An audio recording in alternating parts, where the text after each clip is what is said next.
যতই চেষ্টা করে যাচ্ছি কিছু মানুষকে নিয়ে আমার মনে যেসব নেগেটিভ থটসগুলো রয়েছে সেসব বের করে দিয়ে খুশিতে থাকবো, কিন্তু না, যত দিন বাড়ছে ততই আমার নেগেটিভ থটসগুলো যেন সত্য হয়ে বেরিয়ে যাচ্ছে।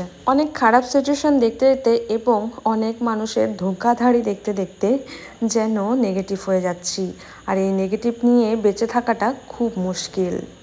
আশা করি প্রতিটা মানুষের জীবনেই এরকম মুহূর্ত আসে যে আশেপাশের লোকজন তাকে ব্লেম করে বিনা দোষে।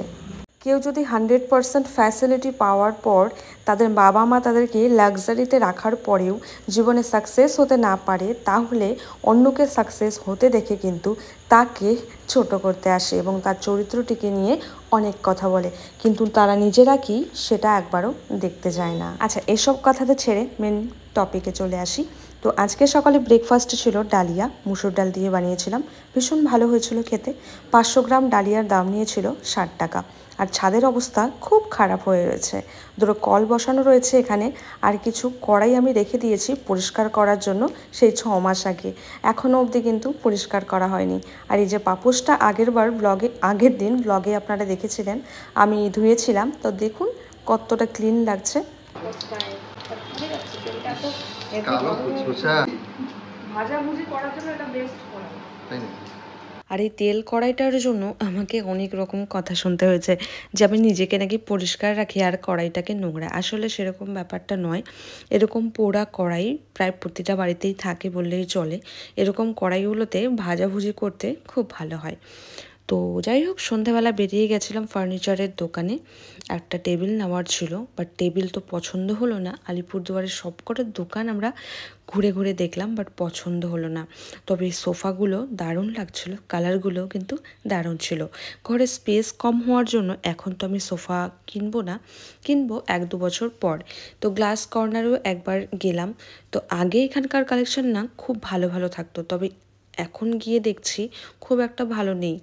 তো এখান থেকে একটা কাপ সেট নেওয়ার ছিল আমাদের, তো পছন্দ হলো না, সাইজটা ঠিকঠাক ছিল না। পরে অন্য একটা দোকানে চলে গেলাম, তো ওখানে গিয়ে পাথরের জিনিসগুলো দেখতে খুব ভালো লাগছিল, তবে দাম অনেকটা হাই ছিল, অরিজিনাল শ্বেত পাথরের ছিল। তো ওই দোকান থেকে আমরা কাপ সেটটা আনলাম। তো অনেকদিন ধরেই ভাবছিলাম এরকম একটা কাপ সেট আমি নেব। ওই মেলাতে তো দেখি 50 টাকা করে পাওয়া যায়, কিন্তু সেগুলোর কোয়ালিটি আর কোয়ান্টিটি মানে সাইজটা ঠিকঠাক থাকে না। তো এই দোকানে দেখলাম বেশ ভালো, তো তাই জন্য নিয়ে নিয়েছি। আর এরকম স্টিলের থালাগুলো এত বেশি দাম হয় আমার তো ধারণাই ছিল না। অনেক বছর পর কেনাকাটি করলাম তো এরকম থালা বাটি। এমনিতে তো কিছুদিন আগে একটা সসপ্যান নিয়েছিলাম, তারপর ছোট ছোট জিনিসপত্র নিয়েছিলাম, বাট থালা নেওয়া হয়নি। তো এক একটা থালার এখানে দাম পড়েছিল 275 টাকা করে, স্টিলের ছিল আর ছিল জিন্দাল কোম্পানির, তো বেশ ভালো কোয়ালিটি। তারপর এখানে কাপ সেটটা খুলে আপনাদের সঙ্গে শেয়ার করছি আমি। এটা ছিল বোরোসিল কোম্পানির কাপগুলো, ভীষণ পাতলা টাইপের হয়, বাট ভালো কোয়ালিটিগুলো খুব ভালো, আর মাইক্রোওভেনে কিন্তু ইউজ করা যাবে এগুলো। আর অনেকখানে দেখেছি হয়তো সাইজটা অনেকটা বড় বা অনেকটা ছোট, বাট এই মাঝারি সাইজটা খুব কমই পাওয়া যায়। এখানে চা কফি সমস্তটাই কিন্তু খুব ভালো করে সার্ভ করা যায়। নিজেদের পার্সোনাল ইউজে বলুন বা কোনো গেস্ট আসলে সব কিছুতেই কিন্তু খুব সুন্দর লাগে এটা দেখতে।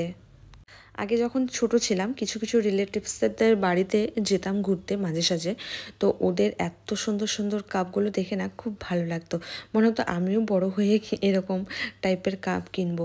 তো এরকম ছোটোবেলায় সবারই স্বপ্ন থাকে, বিশেষ করে মেয়েদের। তো রাতের বেলা আমি এখানে মটর ভিজিয়ে নিচ্ছি, কারণ ওই যে আগেই বললাম বাড়িতে গেস্ট আসবে কাল, তো তাদের জন্য ব্রেকফাস্টে আমি রুটি আর হচ্ছে ঘুগনি বানাবো।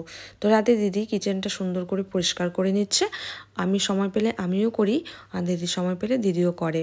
তো ওপরে ওই যে বক্সটার ওপরে আপনারা দেখতে পাচ্ছেন একটা লাল রঙের কেটল, এটা কিন্তু আমি নিয়েছিলাম লাভা থেকে। তো খুব ভালো, আমি ডেলি বেসিসে ইউজ করি না, তবে মাঝে মাঝে ইউজ করি, খুব ভালো কোয়ালিটি। আসলে আমার রুমমেটদের আসার কথা ছিল, মানে নার্সিং লাইফে আমি যাদের সঙ্গে 3 বছর 4 বছর কাটিয়েছি, তো তাদের সঙ্গে বন্ডিংটা বলতে গেলে এখনও আমার ভালোই রয়েছে। তো ওদেরই আসার কথা ছিল, অনেক দিন ধরে আমরা একসাথে থাকি না।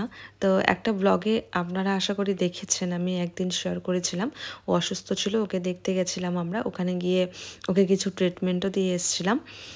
তো ওরাই আসার কথা ছিল, তো হঠাৎ করে জানালো ওদের কিছু আর্জেন্ট কাজ চলে এসছে, তো ওরা আসতে পারবে না, পরে একদিন সময় করে আসবে। এখন যেহেতু সবাই আলাদা আলাদা জায়গায় পোস্টেড রয়েছে, সবার সঙ্গে কিন্তু সবার দেখা করা সম্ভব হয় না। আমরা 4 জন ছিলাম, 4 জনের দেখা একসঙ্গে খুব কমই হয়। তো ওরা যেহেতু আসবে না বললো, তো আমি মাকে ফোন করে বললাম তোমরা চলে এসো কালকে, আমার তো নাইট ডিউটি রয়েছে, দিনের বেলাটা আমি ফাঁকাই রয়েছি। এরপর আমি আর রাতে কোনো ডিনার করিনি, ওই গ্রিন টিটা খেয়েই ঘুমিয়ে পড়েছিলাম। তো চলুন পরের দিন সকালে চলে যাচ্ছি। পরের দিন সকালে ওরা কিন্তু চলে এসেছিলো 12টার দিকে, আর আমরা সেদিনের ব্রেকফাস্ট অনেকটা লেট করে করেছিলাম, যেহেতু আমার ছুটি ছিল তাই জন্য। ওই নাইট হওয়ার কথা ছিল, বাট নাইট সেদিন আমি করিনি, সেদিন কিন্তু আমি ছুটি নিয়েছিলাম। তো সকালে ব্রেকফাস্টে আমরা খেলাম রুটি আর ঘুগনি। রুটি ঘুগনিটা ভীষণ ভালো হয়েছিল, মানে রুটি তো অ্যাজ ইউজুয়াল যেরকম হয়, বাট ঘুগনিটা ভীষণ ভালো হয়েছিল। তবে ব্রেকফাস্ট করতে অনেকটা লেট হয়ে গেছিলো। আর এখানে সমস্ত বাজারপাতি চলে এসছে, আর সমস্ত বাজারটা আমি করেছি। তো এখানে রয়েছে দেশি মুরগির মাংস। তো দেশি মুরগির মাংসের মধ্যে 2টো ডিমও রয়েছে, যেগুলো মুরগির ভেতর থেকে বেরিয়েছে। আর এখানে রয়েছে মুরগির গিলা মেটে। গিলা মেটে খেতে কারা কারা ভালোবাসো, আমার কিন্তু বেশ ভালো লাগে খেতে। আর চিংড়ি মাছও রয়েছে, হবে লাউ চিংড়ি, কলমি শাক ভাজা। কলমি শাক ভাজা খেতেও আমার খুব ভালো লাগে। এবছর খাওয়াই হয়নি কলমি শাক, এই আজকেই প্রথম খাচ্ছি আমরা। তো কলমি শাকের যে ডাঁটাগুলো ছিল সেগুলো কিন্তু আমরা আবার লাগিয়ে দেবো। একটুখানি মাটি পেলেই কিন্তু কলমি শাক থেকে বেশ সুন্দর গাছ হয়ে যায়। তো সবার প্রথমে আমি গিলা মেটেটা বানিয়ে নিলাম একদম শুকনো শুকনো করে। এরপর মাংসটা বানিয়ে নিচ্ছি, আর বানিয়ে নেব লাউ চিংড়ি। লাউ চিংড়িটা আমার হাতে বেশ ভালোই হয়, এর আগে আরেকদিন বানিয়েছিলাম, সেদিন বেশি ভালো হয়েছিল। তবে আজকেরটা খুব একটা বেশি ভালো হয়নি, তবে হ্যাঁ চলে, লাউ চিংড়িটা বেশ ভালোই হয় আমার হাতে। বেশি কিছু রান্না করিনি, কারণ রাতে আমরা বাইরে ডিনার করব মেলা টেলা ঘুরে, তাই জন্য 3 রকমের রেসিপি আমি করেছিলাম। আর সব থেকে ভালো হয়েছিল ওই শাক ভাজাটা আর লাউ চিংড়িটা, তারপর মাংসটা। মাংসটা দেখতে এত সুন্দর লাগছিল, কিন্তু কি রান্না করার পর না ভালো করে সেদ্ধ হয়নি। অনেকক্ষণ ধরে সেদ্ধ করলাম, কিন্তু অনেকবার হয়তো মুরগিটা ডিম পেড়ে নিয়েছিল, মুরগিটা কচি ছিল না, তাই জন্য। তো সেই দিন আমরা সবাই মেঝেতে বসেই খেয়েছিলাম খাওয়া দাওয়া। তো এখানে টুকটুক শুয়ে আছে, আমরা ওখানে খাচ্ছি বসে বসে, তারপর টুকটুক করে সবাই রেডি হয়ে নেব।